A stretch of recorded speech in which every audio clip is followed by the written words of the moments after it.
everybody, wonderful world of YouTube, how's it going? So we're back at it with another mariachi how-to guitar lesson video. I gotta get that right someday.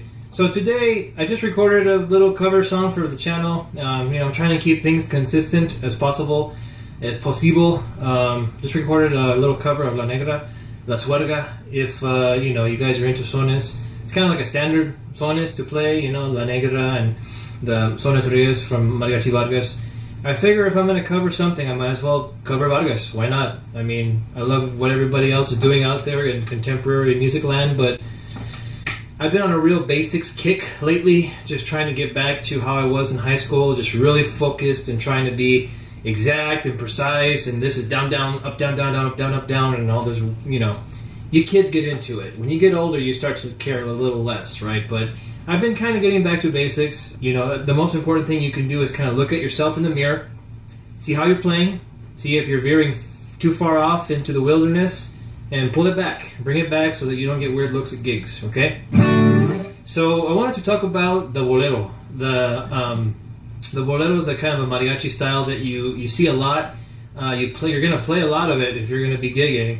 And just a couple of basic things. This might be a real short video. Rule number one, of course, when you're playing guitar from mariachi, you want to get all the strings. Whether you're playing with a pick or without a pick. Ooh, it's like magic. Pick? No pick. Sorry, I have squirrel syndrome. I get distracted far too easily. And I got the Hulk right here. He's about to whoop Iron Man's ass. I want to see that. So, Bolero. Yeah, Bolero. So when we're talking about the Bolero, the Romántico, a couple of things. Like I said, rule number one, pick, no pick, play all your strings, okay? This is something I see a lot of grown people, okay? Now, I don't want to be mean, but if you have like a condition, like if you have like arthritis or rheumatoid arthritis, or you have carpal tunnel or something really bad, right? It's like one of my main fears in life is that my hands will stop working. Then you're just doing what you got to do. You got to work. I mean, I'm not talking about you. If you're a young, teenager, 20-year-old, 30-year-old, 40-year-old, and you're slacking a little bit of ass playing, I'm just going to suggest, you don't have to take my suggestion, but I'm going to suggest that you avoid doing. You see where I'm starting here from the D, starting from the D. You want to not start in a weird position when you're playing these songs. And you might think, well, I don't really want to play too loud to drown out the other singer, so I'm just going to play. No, that's baloney. If you want to learn how to control your timbre, I'll go over that too in a second. But play the whole set from the E string, and depending on what key you're in, from the top bass. If you're going to mute a string, like if you're in a D minor, if you're getting tired and you can't quite stretch your thumb all the way up here, fast enough. If you're playing a bolero, there should be really no excuse. But if you're going to mute your bass string,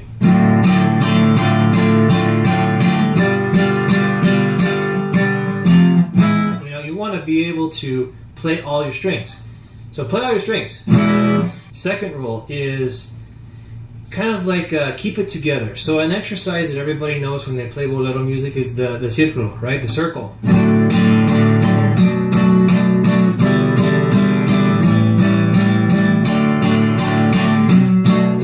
Ooh, I need practice. So keep it together, and this is actually really hard to do, right? To do it well, as you can see, I'm already messing it up.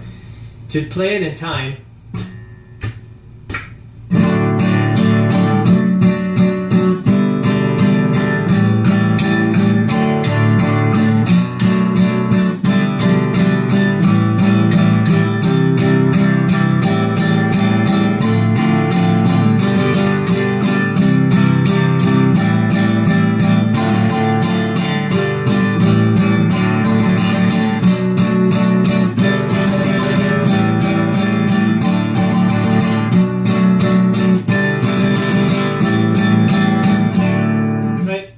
a good way to get over that, uncomfortableness of playing too loud or playing in time, hitting all your strings.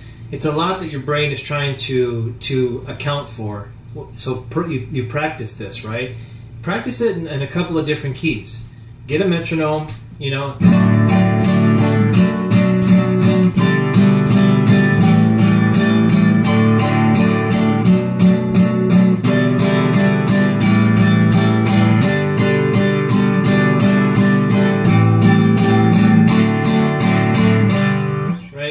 that's the first thing. Play all your strings and really try to keep it, the timing, the down strums.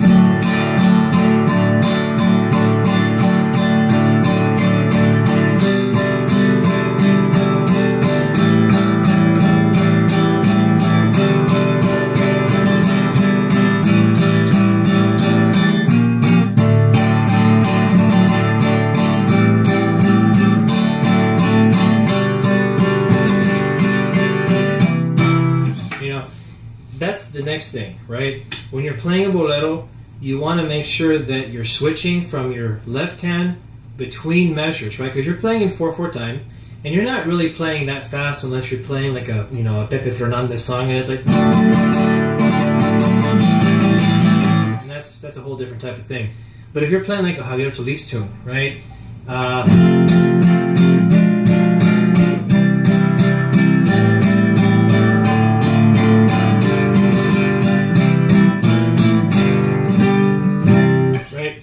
You want to keep it in time, and you're switching your left hand, right? Don't do this.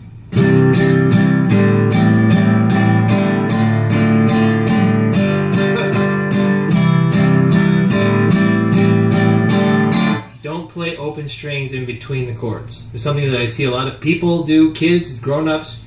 Maybe they're just a little lazy. That's fine, but it kind of sounds weird when you're...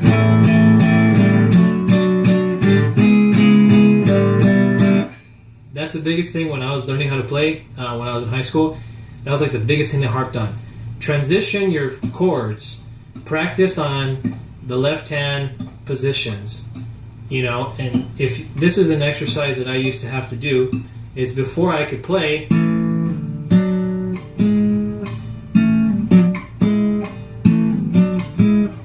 right?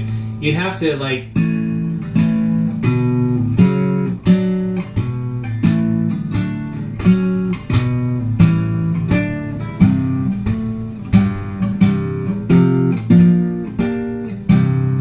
Get your left hand familiar with the fretboard, and it's just really practice,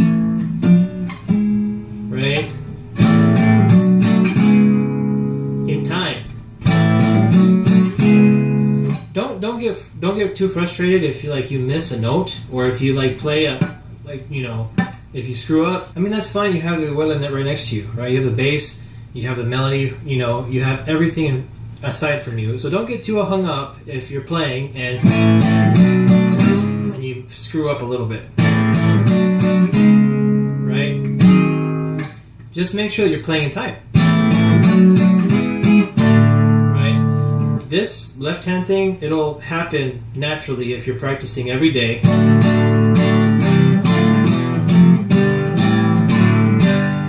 That's one exercise I used to have to do when I'd get like a sheet of music.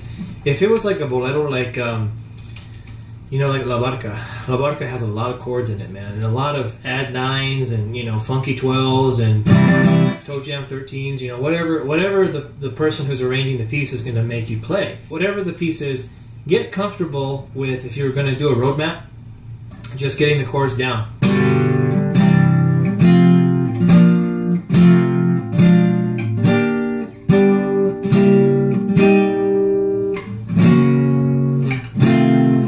Whatever the chord's going to be, look at the music, play the chord along so that you can get used to.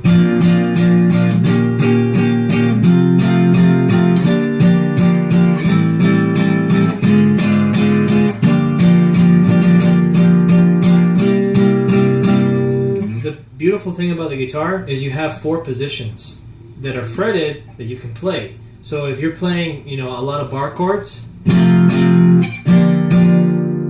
you're going to have to come up and play an open chord. What I like to do with boleros is I like to stay in a bar position, right?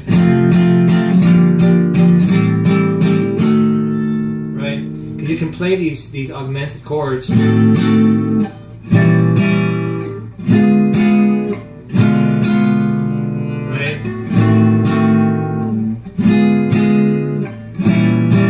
You can play them all over the fretboards. Just figure out your progression.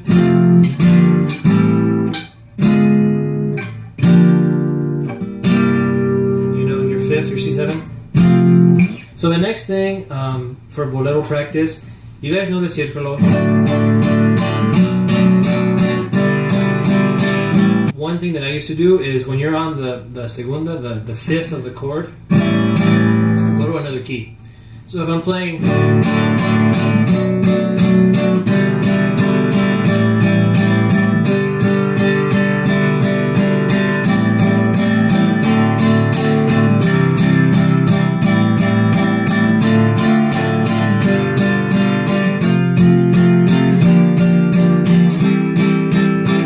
so whatever the progression is going to be, figure out your roadmap, you know, do your transpositions, you know, there's a lot of them, there's a lot of keys to do this.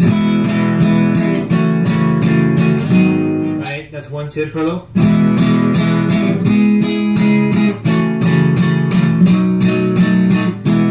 That's another one.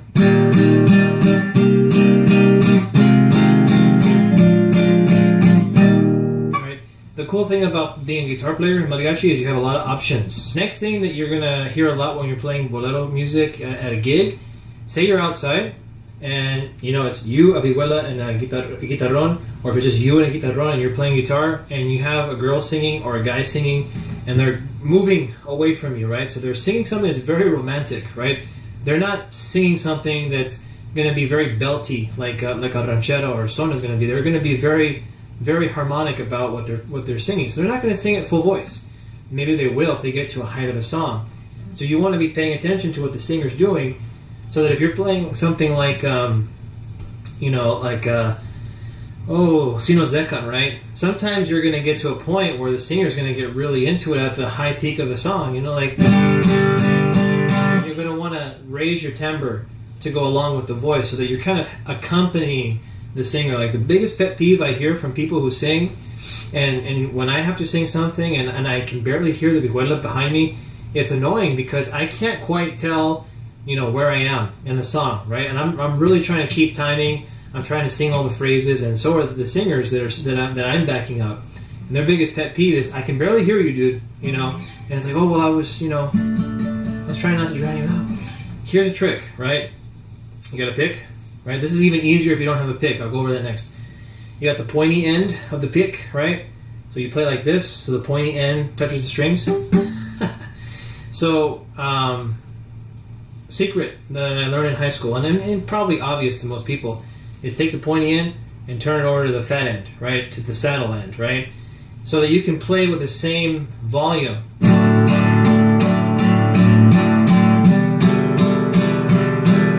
And when you do this on the guitar, take your position down a little bit to below the rosette, right? So that you get more timbre, because you get more timbre here than you get there, right? So you get more here. It's like a whole different, it's like two different blocks, right? The guitar is very unique that every inch of the guitar as you go changes the timbre.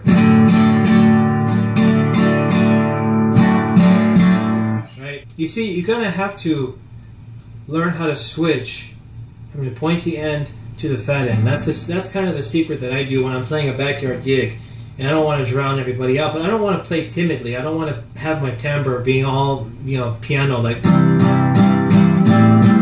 I see a lot of guys do this. It drives me nuts.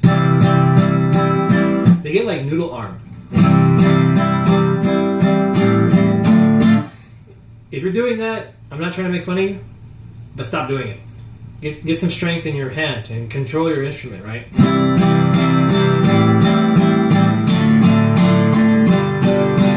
I think you guys get the point. Well, thanks a lot for watching, guys, and I want to say thanks a lot for my subscribers on YouTube. I mean, you guys leave me a bunch of cool, positive comments. You know, I always get more likes than I get dislikes. Maybe I'll get a lot of dislikes in this video because it's late. I've been working all day. I just did a recording cover of La Suerga, and I'm tired, and you know, cut me a break. I just wanted to get this out there. When you're playing a bolero, you know, you want to remember these basic things. Just, you know, play all your strings, man. Play it in time. Keep it together. Play the círculos. Do those exercises where you're going.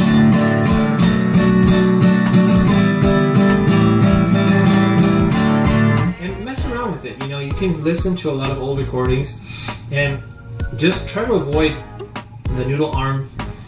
Take control of your timbre and your timing, and use a little pick trick. If you're not using a pick, you don't have to worry about it because you have your whole hand. Don't worry about your frets or whatever. Play through, right? Don't be self-conscious. And yeah, man. Again, thanks for watching. Subscribe, like. If you guys like what I'm doing here, which my channel's growing. I want to do more content. I want to do more things. I recently just did an off-the-wall Blu-ray collection video the other day because I have a shit ton of Blu-rays, and most everybody else that I know that plays mariachi loves to watch movies too. I don't know what it is, but we all seem to have very similar interests. So I want to do more stuff. I want to do live streams. I want to do open forum. Hey, why don't you show me some stuff? I'll show you some stuff. We can practice. We can determine if a manico is one way or the other, and just chat about a jam, a live streaming jam session. That'd be a lot of fun. I have friends where I live in Phoenix that are wanting to do podcasting. I'm not a comedian. I might look funny, but I'm not actually funny. So we'll see how it all goes. But yeah, hit that like button. Subscribe, share with all your friends.